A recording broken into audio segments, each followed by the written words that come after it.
In this clip, you'll see us playing out of the back and really just highlighting, better decision making here. And I think we could keep possession as opposed to, losing ball in our own half, which leads to a chance on goal. So good pressure here by Mike. We play it backwards, and I think it's at this moment that, just more urgency, a little bit more movement from Rafael to probably get this ball from Jake, as well as Tony talking to him, and we don't just clear this ball upfield blindly, right? And this is the type of balls that are dangerous because we're not able to get, they're not expected or not able to get onto them. Eric isn't able to win that ball. We turn the ball over on our end, one pass, gets a shot on goal. This kid curls it to the back post, and possibly that's a hard save for Tony to make, right? 20 yards out, 22 yards out, that's an easy shot. And I think we need to do a better job in these situations playing out of the back so that we don't give up any chances on goal. Because really the only times that teams create chances on us is when we're not able to get out of our own half. And, teams that press us well do good against us. When we're sloppy in possession, teams do well against us. And that's one of those areas where we can do a better job because, the pressure is definitely there, but Rafael has no one on him. Right, Rafael to Ethan were out the other side of the field. Tony definitely doesn't have anybody on him. Usually you want to play the way you're facing. Again, this is just a general principle of play. Play what you can see. And the players who will concede this pass, right, have to be actively talking. And this is the other part of it is that players around the ball, in this case Rafael mostly, or even Ethan here can instruct Jake what to do. It's a 50-50 for me. It's the ball carrier has to do a better job in this case of seeing his options, and the players off the ball have to do a better job of helping that player make a good decision, especially if they're panicked or being pressured. And so the tendency here just to kick it up the field isn't good because you don't know where it's going and you don't know who's going to win it, and that's their opportunity now to attack. And you see all it takes is one pass, and a player gets beaten, all right, and they're able to get a shot on goal. And so we need to clean that part of our play up out of the back and be much more alert and active and understanding that when we're in our own half, we have to move the ball quickly. Players have to be very alert. 1 and 2 touch, as I've mentioned in previous videos. You got to play quickly because that's really where they will get their best chances from against us. In this clip, you'll just see the play leading up to the second goal where we earn a PK. Good outlet here. You can see Jack breaking into space. Good outlet throw by Tony into space. And we look to play quickly. 1-2. Which is a great little ball a ball by Mike into space. Keeper has to come out to get it, which is good. So it's a good deep ball into space. We're able to put pressure on them. And here is the moment where, earlier I was talking about a wide play. If we're in the corner, we want to work the ball around. But the difference here is, notice that this player is isolated, right? And this is what we want with our players on the field are good dribblers. So this is the type of situation where you do want to take it. You're facing the player, right? They don't have good cover. This is an opportunity in a wide spot where you can take a player, and there's space to obviously take him down line. So the difference here being from the other examples is that you're not facing away from the goal. There's not extra players in here helping him out, and that's where we have to recognize it. In an isolation situation, we want to leave this player alone in a 1v1, probably pull away from him and allow that player to take him on. And so this is what ends up happening. So it's a 1v1 and he has no cover, right? This is exactly what we're looking for, and he gets clipped from behind, right? In this moment, had he not been clipped, this is the tough part about playing in these situations. Once you beat the first player, probably a lob pass to the back post here or cut back to Mike, right, would be what's necessary. So if the defender had been patient and that didn't commit that foul, it would have been a hard decision for Daniel to make. Do I continue dribbling or do I look for a pass? And I think all I wanted to highlight here is that if he didn't get fouled, the players on the back post, I think this is Dean right here, are waiting for a ball to the back post. And I think that's the type of ball you have to scoop over top of all these players or chip to the back post for either Eric or Dean to finish. But good play overall, and just wanted to highlight the break as we jump back just a little bit. Right, good outlet throw by Tony into space. Right, we're attacking fast. We get the ball to an advancing player. He gets his head up. Mike gets his head up and gets a decent ball into space. It's over top of them. We're not able to get onto it, but the keeper has to come out and clear the ball. Right, and as we go forward a little bit, right, good 1-2 play here. Right, we're quickly throwing the ball in, not letting him get set up, and that's here's the difference again. Just to highlight it one more time, is that this player has no cover and there's space to attack. He's facing up. Right, this is what we want, a 1v1 situation in wide areas. He's able to take him on, right, and just and drive into the box. And this is what causes numbers to drop. As you see, all the players are focusing on Daniel at this point, and this is where either a cutback to Mike for a shot or a chip little ball to the back post for Dean or Eric is what's on for us if you had not gotten fouled. In this clip, you'll just see a good sequence of passing where you switch to point of attack and get a good cross on, and header on goal. So let it run. Decent little flick there, interplay between the forwards. Good one-touch passing. Looking to get in behind, doesn't necessarily work, but we're able to get that second ball. Good first-time ball by Daniel. Right, not trying to turn into pressure, just laying it off the player, can see the field better than he can. And Jack does the same thing. Give it to a player, can see the field better than he can. Great cross by Dean with his left foot, and nearly a goal on that header. I'm not exactly sure how Jet's offside, maybe slightly running in behind. Yeah, maybe a little bit there, but excellent. Doesn't waste any time, plays the ball first time. Right, and I think that's one of the differences between, if you saw some of the crosses from Manhattan, from Cam, for example, is that we're taking touches when we don't need to. Excellent decision here to use the left foot to swing the ball in the air and dangerous area, because that's where we score goals. And we've seen Jet score with his head before, and nearly does there as well.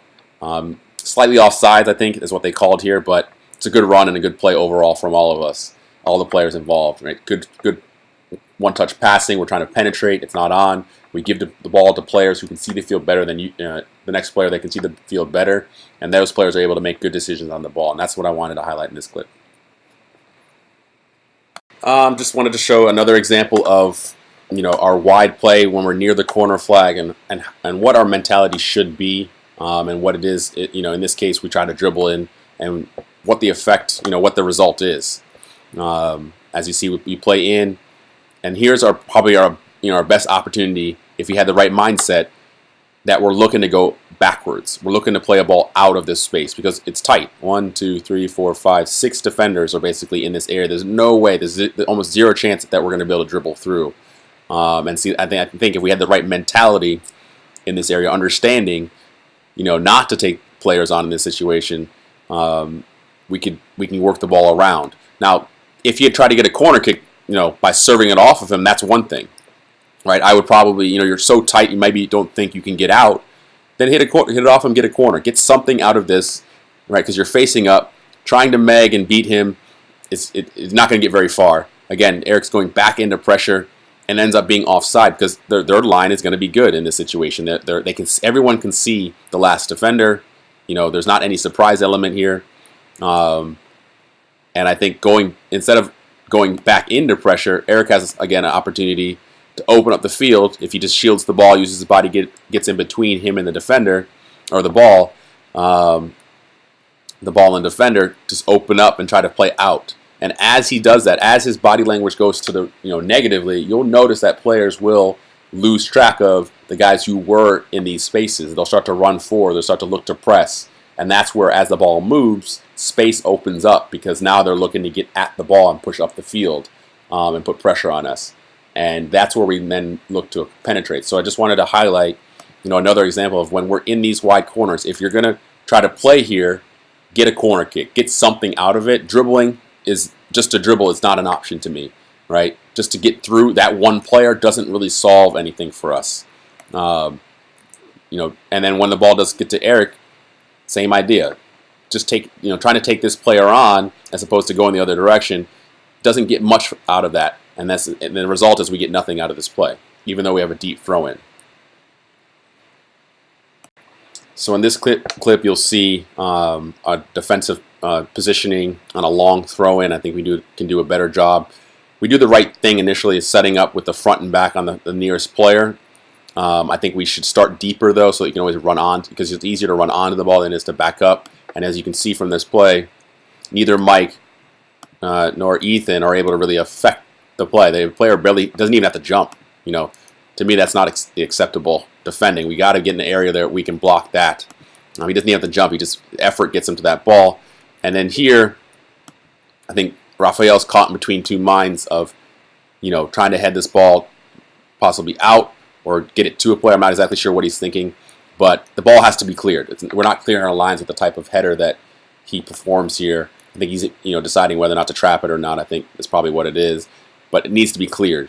And because of it, they're not, they nearly get a shot on goal, or they do get a shot on goal. this goes wide. And good effort here, I'll say, from Jake, to throw his body at the ball, because that's what's needed, right? Tony fumbles it, right? They get a shot on goal, he blocks it, and Jake actually prevents this from going in the net, which is good. But I think you want to see how we want to set up on a long throw, and is much tighter here on this player who wins the ball, just more alert. And then when the ball does get flicked, right, we got to do a better job of clearing our lines. It can't fall back in our box, and when it does, everyone is on high alert. We got to be much more. A lot of players are standing and watching, and only one player really reacts. And as you can see, the body language from players, as you see Jack, Daniel, all these guys kind of just watching the play. Ethan as well. This is the moments where you got to react instead of just watching. Don't just stand, react, right, and get to the ball. And Jake does a good job there of making sure that the player doesn't score. Just a quick clip here of a chance on goal that we have through a long play. Rafael does a good job of clearing our lines. And this is a good play by Mike to get on to the ball quickly. And then Jet is in on goal with a good shot here that nearly scores. And just wanted to highlight, if we're going to play long, again, clear our lines, which is good. Players in the front of the play have to react to it quickly, and if they do, this is the type of chances that we'll have. And good interplay here. He recognizes that Jet's in on goal, or Jet's open, and flicks it to him, and we nearly score there. This clip, you'll see a similar scenario than before, where we have a wide throw-in, and just the difference between the play. We throw a ball deep in. It ends up coming back because the defender clears it. But in my mind, Mike should be looking to play a ball backwards anyways to Jack running onto this. Doing a better job of sealing the ball off. But the ball comes back. What I wanted to show here is that the ball goes negative, and watch the reaction of all the defenders, which creates space for us. The ball goes this direction, and all of them are up to the ball now. This is what I'm looking for, at least that we're looking for in terms of our wide play, is that they're coming at us. Now we can try to penetrate them. Okay, and in this instance, we do a decent job of getting in behind. One touch play, good by Dean, and we get a cross out of it that nearly is very dangerous. So the difference here is that in the last play, in the last throw-in, we try to bounce the ball back to the thrower, and then the thrower, the thrower, in this case Daniel's trying to take a player on 1v1 or 1v2. The difference here is that the ball goes back into space, which they clear the line, but we could obviously have done the same thing with that pass. And what that does, everyone's focused on the ball now, and the spaces in between the lines open up for us. And I think when we do that, we move the ball here naturally into these gaps from a wide spot back. Obviously it opens us up for service into the box if we wanted to, or a combination play on the near side. Daniel isn't necessarily working off this pass, but he could have if he really wanted. He was, and maybe was, if Dean wasn't going through there. And it's a good play, 1-2 pass, and then across into the box. In this clip, you'll see a number of clips here. You'll see some defensive issues that we had later in this game. For the most part, we had no real problems with their play. We were up 2-0, and I actually made subs. The starters were back in at this point in time at the end of the game, and this is where the attitude that they normally had needs to change in terms of closing the game out. And I talked about this in the Manhattan game a little bit, and I'll talk about it again in the SDA game. Is that you come in late in the game, there's probably about 10 to 15 minutes left. You have to understand the situation. We're up 2-0, right? There's probably more responsibility on you to defend. And we want to close the game out with possession, with good play, but the attitude of the players here isn't very good. Now, as this play runs, this is just poor decision by Daniel to jump. Really, there's no option really for this guy to play. Both Yassine and Daniel let the player get through. Right, that's not good enough defending. They're able to break our midfield line. Good 1-2 passing. They're in on a wide area for a cross. Now, this player gets a better first touch, a better shot on goal, and that's a goal, right? 2-1, now we're having a dogfight for the last 5 minutes because a tie gets them through. So we just have to understand the situation is that we have to do a better job in these cases of defending. The technique here of obviously not jumping is just a basic, right? Don't jump when the player fakes for a shot. You don't jump, you turn your back. Obviously, that's the easiest way to get beaten. But the attitude that we had, and you'll see a number of clips here where they start to have more chances on goal because our defending isn't good from the front. Right, the forwards aren't defending well. They're still trying to play their own game, or at least they're trying to play the game that they as a starter. Right, I'm looking to get forward. I'm looking to combine. I'm looking to play. You're more energetic on the offensive side than you are on the defensive side, and I think the attitude has to change. And this is something that you have to understand. Game management is a key element of winning these championships. That we're going to have to understand when we're up goals late in the game. That's the moment we have to kill games off with our defending and with our possession. Right, when we have the ball, we're not looking to bomb forward. Players are probably being more conservative. But then on the defensive end, we're all back behind the ball, defending in numbers and making it really hard for them to even get anything. And I think this is just poor effort from both Yassine and Daniel. Selling yourself out and jumping, and now that creates a ripple effect, basically a domino effect, where players now are late. Right, this player is late, they're able to play through. Cam is late, they're able to play through. Ethan is late, they're able to play through. Raphael is late, they're able to play through. Right, and it just from that single play, they get a chance on goal. Look at number 17. No one's tracking. Right, the players on the weak side of the ball aren't recognizing the danger. And the player who passed this ball to actually Jack, I think it's maybe Abel or Jack here. Actually, it's Ethan. He's chasing after the ball instead of staying with this player. Right, trying to prevent the cross. All three of you guys are leaving a player wide open in the middle of the field. We have to recognize that.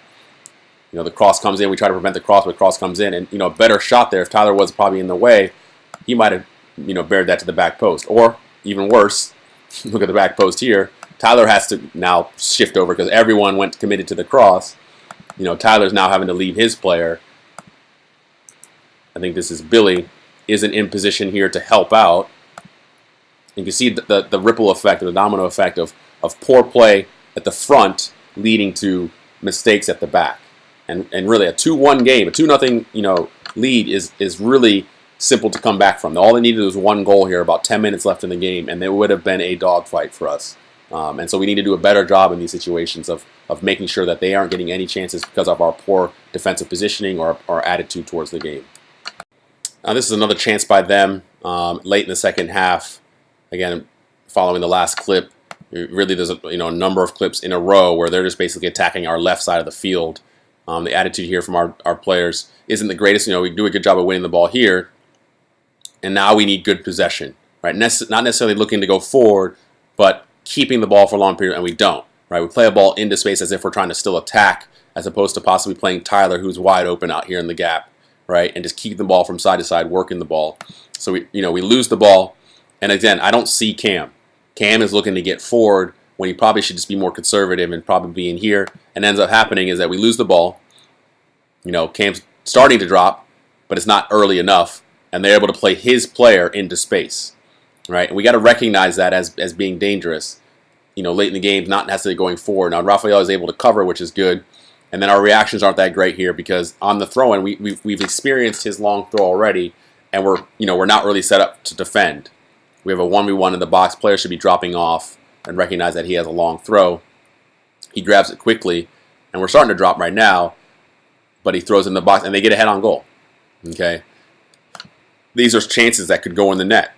We need to be much more alert, much more organized, much more, ready to stop that type of play. We can't let a simple throw into our box be dangerous. And just recognize the attitude of the players isn't that great. The reactions of the players of our players aren't that isn't that great when the ball turns over, or in this situation when there's a throw-in. It's late in the game. We're up 2-0. We got to understand the situation that everything has to be tightened. Everything has to be tightened. Cam should be staying in. We should be keeping the ball for long periods of time. Right? Not necessarily looking to bomb forward. Probably play a 4-5-1 instead of a 4-3-3. Allow Yassine to be the only player high. The defenders, all 11 players are defending. Everyone's running back and defending and getting in tight and making it really hard for them. I think it's just too easy just to counterattack like this. We're wide open in the midfield, for them to get on goal. We do a decent job of recovering Raphael, stopping it here, but it's just a reaction. We're kind of walking back and then we start to jog. And by that time, it's too late. And look how long that throw is. It's like a corner kick. Would we set up like this on a corner? No. We would set up, near post players, a player in here, several players in here. But no, these guys are kind of expecting a short throw, and there's really no one here to mark anyways. Drop in, right? It's coming. He's done it a couple times now. Drop in and win this ball here. But we leave Jake 1v1. I think Ethan tries to affect it, but he ends up getting a decent header on goal in that case. Here's another example of a good chance on them. It ends up being a free kick that's dangerous, but I just wanted to highlight, some of the play leading up to that, which is sloppy by us. Right? They're making it easy. We're making it easy on them to get out. Not enough effort from our forwards again. In this case, Daniel. And again, it's on the left-hand side of the field. The players around Abel does a good job of pressing, but Daniel's not marking his player. He's able to play easily. We don't keep possession on this play. We're looking to just, I guess, hit a ball in the corner. We need to keep possession there for long periods of time so we can get out of pressure. Again, we lose the ball on the same side of the field. This is the reason why we want to switch the point of attack when we win the ball. All right, we're playing right back into pressure. We need to keep the ball here for a number of passes so that we can get out and get a rhythm. It's sloppy. They're able to pick up the pieces, pick up that second ball. We're just kicking the ball forward. No one has any really, an intelligent play here. Decent stuff here by Abel, actually. Good one-touch passing by Rafael. We finally settled the ball down right around here. And we have a chance to possibly go the other direction, but we don't, right? Through Jack to Ethan, out the other side of the field. We got to see those type of combinations. Daniel's asking for the ball on the near side, and this is one of those mentality things, is that we won the ball, we've got good rhythm, but now we got to get it out of the area we just won the ball from, right? We just won the ball here. We've been scrapping on this side of the field. We got the space that's set up for us to go the other direction. I think if Jack's more active, Ethan's more active, we got to see the three midfielders have to see each other, just like the three forwards do and the back four do. That's a unit here. When Abel gets this ball back and is able to turn his team upfield, this pass into Daniel isn't that great of a pass. And he attempts it, and it's inaccurate. They're able to win the ball. I think better effort here. Again, this player seems to be more active than Daniel. Look, he's working harder to me. And Daniel's ball watching, basically. Second time he's been given goat around. Right, that's not good enough effort. And then now his player is able to play. Now we're behind again. So, right, you can see what happens. Domino effect again of just not defending well at the front. The backs are now getting involved in the attack. They're able to serve balls into the midfielder. Now our midfielders are late. Right, you see what happens here because of it. They're able to play a through ball. 1v1 in the box. This is dangerous. And a lot of players are kind of just walking back. Right, we're just watching the play. The attitude isn't good. We do a good job of recovering. Tyler does a good job of winning the ball. And here we got to clear our lines. This is not far enough upfield. I know Kane probably doesn't have the largest range, but I'd rather this ball be out of bounds than hit right to one of their players. Okay, I'd rather this be high and wide and get it out of bounds and just be safe than put the ball back into space where they can attack. And it ends up being a free kick for them at the edge of the box. And as you'll see, all of the play that leading up to this leads to a very good quality chance on goal for them from this free kick. So we're set up decently here in the space. We talked about this, having somebody in here so they can't honestly just shoot the ball on goal or pass the ball. But as you'll see this go in, that guy should have scored. Two of their players should have scored. I'm not sure. No one is sealing their player off. Right? I can't see who's marking them right now. So as we run through it, we go slow. Ball comes in. Good ball. Tony probably, trying to think if Tony could get to it. Probably can't get to that ball. Maybe he could. But I believe it's Rafael's man. He seems to be the one that's closest to that player. Isn't marked. And neither is the player that's behind him. Both players. That player should score. He ducks his head at the last second. He should just get his head on it. I don't know why he puts his head down. And the player behind him, there's two players. There's 1, 2, 3 players, and I think this is the fourth, probably jumping in behind, who none of these guys, Ethan hasn't moved. I guess his guy hasn't moved either. We haven't reacted to the play well, right? This drops right into Tony's hands, luckily for us. It doesn't go in. But look at all of their blue players and look at all our white players. 1, 2, 3, 4, 5. White players on the wrong side of the ball. 1, 2, 3, 4, 5 blue players attacking the ball. That's not good defending, in my opinion. Right? We need to see the play out completely and not just assume that the ball is going to be cleared out. Run with your defender or your attacker until the play has been cleared. And you can see here how easily this could have been a 2-1 game. Again, it's the last 10 or so, 15 minutes of the game, and we're letting them back into the game one chance at a time. Luckily, we don't get scored on, but our sloppy play leading up to that, right, the effort level by our forwards and our midfielders to, put pressure on them to prevent them from advancing the ball, to force them to switch a point of attack, which they don't have to. They were able to play down our right-hand side or left-hand side of the field. And when we do win the ball, there isn't enough awareness that we need to switch a point of attack. It leads to us losing the ball again and again. We keep playing the ball back into the same area we just won it from, and they end up getting a free kick that is very dangerous. Again, if this is 2-1, those last 5 or 10 minutes or so are going to be very difficult for us, and a tie gets them through. We have to understand the game situation and do a better job here defensively. In this clip, you actually start off pretty well. We actually do a decent job of keeping the ball. It's just one pass here at the end of the play that is, not the right weight, not the right height. It's it's overhit, and he isn't able to be controlled, and it ends up being a free kick that is dangerous for him. And I highlight the end free kick because of our marking. So good play here. We finally settling the ball down. We're working the ball around the field. Decent interplay here out of the backs, from the back. Sorry. We're patient. Right, we get the ball to our wide players, not forcing anything forward. It's decent play overall. We're using our keeper. I think we need to do a better job of moving the ball quicker because they're pressing. They're trying to press the issue, right? But we can play through them, which we do a good job here. And at this moment, typically I would say let's look to switch the point of attack, but it necessarily isn't on for us because now their forwards are chasing, right?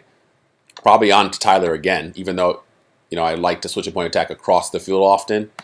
It's probably on for us to play Tyler again, and then he can serve the ball down the field because they're set up more on this side of the field than they are on the left-hand side of the field. So there's only 2 players here, and they have, as you'll see, this ball, 3 or 4 players on this half. As this ball comes to Abel, he's getting pressed from behind, and they're able to win the ball from us. So probably 2 things: the weight of the pass and where it's placed, and obviously the control. It's on. I would say it's on both players here. Abel can definitely do a better job of receiving the ball going forward instead of going backwards, which brings that defender back into play. But I also think the ball, could be played in an area that is in front of Abel, so they can turn in that direction and probably not play with such height. Right? He could probably play this ball on the ground. I don't think there's any reason why Ethan needs to lift this ball in the air. Maybe because there's a defender, possibly could get control of this, but he's looking to play a ball in the air. We should do a better job of controlling it. This leads to a free kick, and I don't think he meant to trip him here. He clipped his heel, so I think we would have been fine in terms of moving the ball around or winning that ball there from the defender because from the attacker because we had good defenders in the area. Raphael and Cam were both there covering, but a little bit sloppy out of the back. The right ideas up until that point in terms of our possession and our tempo. I think it was a sloppy last pass and a lot sloppy control that, again, this is where teams get their best chances, is that when we are sloppy out of the back, when we lose the ball in our half, typically speaking, that's the only times that teams break us down. It's not usually a build out of the back situation where they're breaking through midfield and attacking, for a number of passes. It's in these situations that they are dangerous. And so we have to take care of the ball when we're possessing out of the back and be much more confident and much more understanding of the situation. Now, this is the free kick that ends up happening from that play. And again, it's dangerous. It's a good ball, actually. We do a decent job of clearing, of marking. But this, as I rewind it, there's a moment here where I see, again, a number of players who there's no one in front of them, right? There's a player, Raphael, his guy. I'm not sure who Ethan is marking. I think it's Ethan. He might be free. But I'm not sure who he's marking. It's not clear to me who he's not touch tight to me. Right? His player actually does run behind him. And I think Ethan's the one that actually wins the ball, which is good. Right? Yeah, he ends up getting onto the ball, but it's not a good clearance. And their player, was it Raphael, ends up basically stopping his player from scoring. So overall, this is what it's a dangerous free kick. It's a good service from them. These are hard balls to clear. We got to be very tight here. Wrap your attacker up with your arms. Get touch tight, making sure that we're not getting across you or behind you. And you can grab a little bit more here. I mean, as you guys get older, physicality has to come into play more and more for you, understanding using your body. But again, there's players in front, right? This is probably the only player that's marked well. This player in here, There's too many players here probably, open, and we're having to struggle to get this ball out. Tyler doesn't necessarily keep running with this player. I think it's maybe Billy. I'm not sure who's marking that back post guy. This guy back here. But he's running free, right? If Ethan doesn't touch that ball, it's a goal. This is the type of run that Garrett likes to run, right? Players are ball watching. The ball's up here. Players are just looking at the ball, and this player is the only one actually continuing his run into space. And if Ethan doesn't get that ball, it's a goal. And if Rafael doesn't get that ball, it's a goal. So, good effort by those two players to actually clear the ball out and prevent the goal.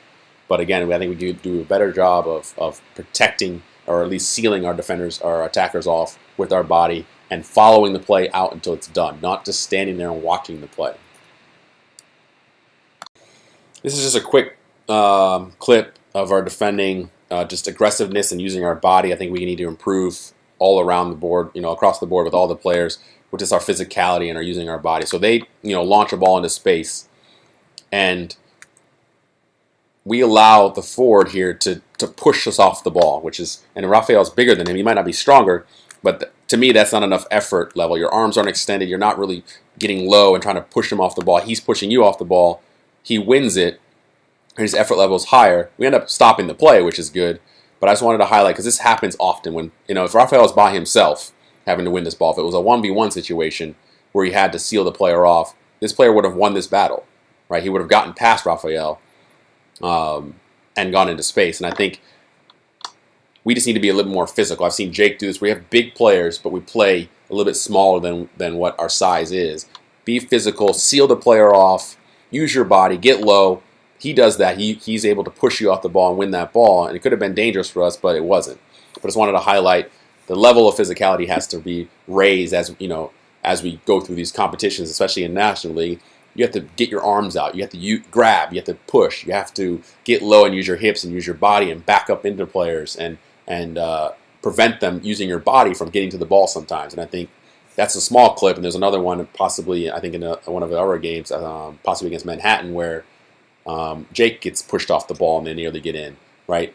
And it's in these situations we just need to understand our body positioning, and that the fact that we can use our arms and use our body and use our legs to push players out of the way. Obviously not without fouling them, but being more physical across the board in all these situations, these 1v1 situations. Just wanted to highlight a positive, ending on a positive note, or at least somewhat positive note. Good defensive effort here. And good clearance. We're set up for the long throw. So he's been doing it a couple of times. Possibly could have done a better job in terms of our positioning, but we're the first to the ball. They win that ball, and we do a good job of clearing our lines here by Rafael. And it's this moment, Jack's reading the play, does a great job of breaking a lot of times. We got to find him here. And the reason I wanted to highlight this is because Yassine has a tendency to play one way, meaning to the left. He's left-footed. He's facing this way, so he likes to play with his left to to the right, basically, or to Daniel's, our left side of the field. And the partnership between him and Daniel has been good, but this is one of those situations where you just got to see more than the pass that you typically like to play, right? Jack is wide open here. Maybe more of a vocal presence by Jack, and he gets this ball, but you can see the field pretty well. Daniel is not really even asking for the ball, I don't think.